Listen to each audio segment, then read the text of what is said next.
There's a kind of quiet heartbreak that doesn't look like pain. It just feels like disappointment. Like waking up one day and realizing that this isn't the life you pictured. It's not terrible, but it's just underwhelming. You might have thought you'd be more by now. Smarter, happier, richer, respected, or just something. But instead, you're stuck wondering if you're wasting your potential, or if you ever had any to begin with. But here's the truth that we often forget. What you're feeling isn't failure, it's grief. And grief deserves to be unpacked, not ignored. No one prepares you for this kind of mourning. It's not for heartbreak, and nobody died. But it's for a version of yourself that never got to exist. The version of you that figured it out sooner. The one who would have made your parents proud, or the one who didn't feel so behind all the time. You see people younger than you succeeding. Friends you grew up with are buying homes and starting families and launching startups, and you're just here, scrolling, doubting, and comparing, feeling like life left without you. But here's the part that we don't talk about. You think you're grieving a lost future, but what you're actually grieving is the illusion of control, and that illusion is really everywhere. It's why we panic when we're quote-unquote off track. But what if the track itself was never real? What if the map you've been using is the problem? We were raised to believe in a timeline kinda like this. You go to school, then you go to college, then you get a career, then you find love, then you get money, then you feel peaceful. The kid who peaked in high school and the one who struggled until 30 didn't end up in the same place. Because timing isn't your identity, and your age doesn't define your trajectory. One quote hits it perfectly. It says that flowers are all beautiful, even though they bloom at different times. And no one stares at a late bloomer in spring and says, "Hey buddy, you're failing." But we say it to ourselves constantly. And the real problem is that we start measuring ourselves by timelines that were never made for us.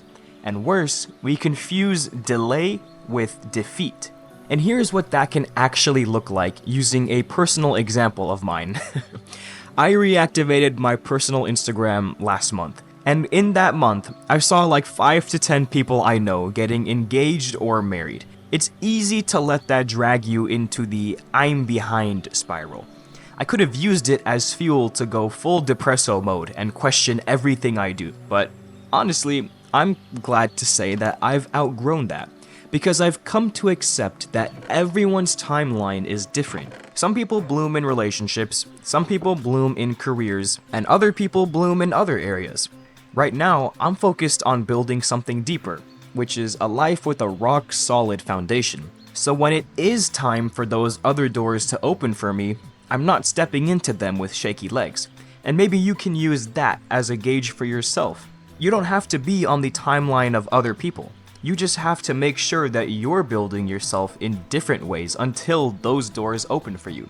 But even if you let go of the timeline, that pressure doesn't disappear. Because without someone else's path to follow, you're left asking, what am I even chasing anymore? And why doesn't it feel like mine? It comes from chasing a scoreboard you didn't create.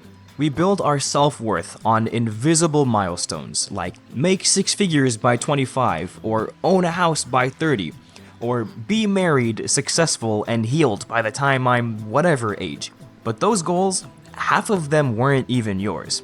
They were absorbed from the internet, or school, or from your family, or even from movies. A Harvard study found that 85% of people's life goals are shaped by social comparison, not inner clarity. So a lot of people chase things that wouldn't even fulfill them. They're just afraid of looking like they're falling behind. The problem isn't that you failed, it's that you never stopped to ask who you were trying to impress. And worse, you started equating effort with results. So if the outcomes didn't come, you assumed you were the problem. And if part of that pressure has been creeping into your mornings, like waking up already anxious, scrolling before you even get out of bed, I made something that might actually help.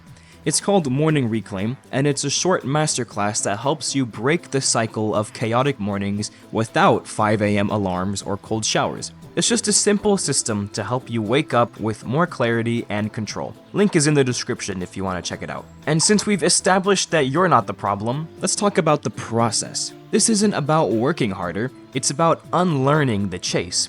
And in a second, I'll show you 4 shifts that finally gave people peace without slowing them down. Number 1 is to stop romanticizing milestones. Success doesn't feel like you think it will. People hit the goal and still feel empty. Because fulfillment doesn't come from the outcome.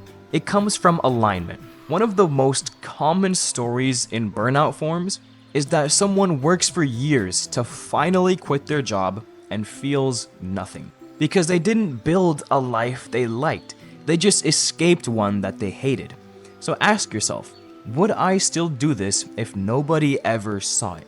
Number 2 is to start measuring your days, not your status. Winning isn't a net worth. It's a Tuesday morning with no anxiety. It's laughing with a friend after a long week. It's being excited to wake up even when nothing big is happening. Peace comes from designing a life that feels light, not impressive. The more you chase the world, the more it runs. But in Islam, success isn't about the chase. It's about submission, not in weakness, but in peace. There's a quote saying that verily in the remembrance of God do hearts find rest. And maybe rest is what you've been chasing all along. Maybe you just didn't know where to look. And that's one place to look for sure. Number 3 is to uninstall the comparison script. Someone will always be doing more, making more, living louder, but their chapter 20 doesn't invalidate your chapter 5. Comparison robs you twice. First of your joy, then of your momentum. It's like trying to write your own story while staring at someone else's page. Number 4 is to redefine what being more actually means. It's not about having more. It's about becoming someone you're proud of. Being more might mean treating people gently, or staying curious, or showing up on days when you don't feel like it.